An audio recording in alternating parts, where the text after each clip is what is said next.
बिस्मिल्लाहिर्रहमानिर्रहीम। अस्सलाम वालेकुम यूट्यूब फैमिली। सर्दियों में असर के टाइम मेरी फैमिली को चाय के साथ ज़रूर कुछ मीठा चाहिए होता है। इसलिए मैंने सोचा कि आज ट्राई कर लेते हैं बेसन और सूजी का हलवा गुड़ के साथ। वैसे भी ये चीनी के साथ भी बनाया जाता है, लेकिन मुझे ख़ुद चीनी पसंद नहीं, क्योंकि गुड़ जो है एज़ कम्पेयर टू चीनी जो है सेहत के लिए अच्छा है। इसलिए मैं ज़्यादातर मीठा बनाते हुए ख़्याल करती हूँ कि जब भी जिस भी चीज़ में गुड़ जो है इस्तेमाल हो सकता है, तो चीनी की बजाय मैं गुड़ इस्तेमाल करती हूँ।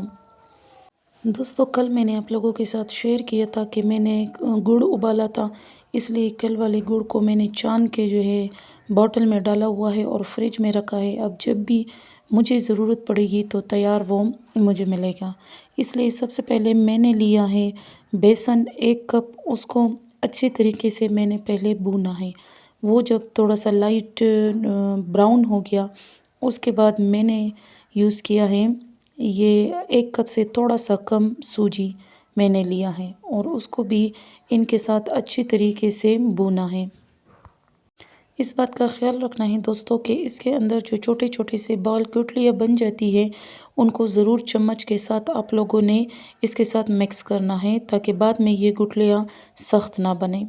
इसके बाद मैंने डाला है 1 प्याली ऑयल।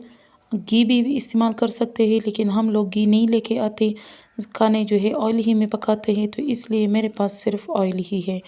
तो मैंने 1 कप जो है इसमें ऑयल डाला है और ऑयल डालने के बाद मैंने इसको अच्छी तरीके से मिक्स किया है, ताकि इसका कलर ये गोल्डन ब्राउन आ जाए।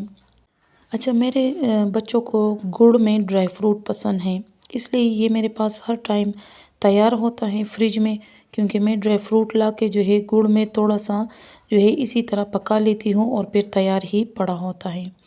इसलिए मेरा जो बेसन और सूजी का जो मिक्सचर था वो बिल्कुल ब्राउन होके जो है तैयार हो गया था। उसके बाद जो उबला हुआ गुड़ मेरे पास मौजूद था, वो तकरीबन 2-2.5 कप मैंने इसमें डाले हैं।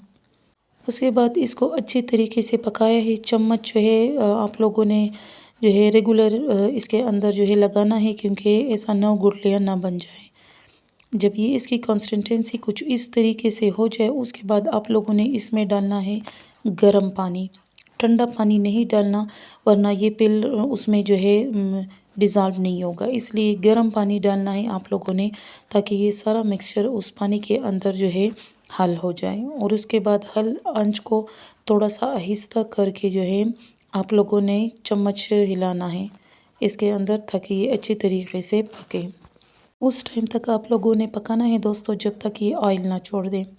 मेरे वाले हलवे ने ऑयल छोड़ के जो है उसका ज़बरदस्त किस्म का टेक्सचर आया है। आप लोग देख सकते हैं कि बहुत ही मज़ेदार टेस्ट में हलवा बन चुका है।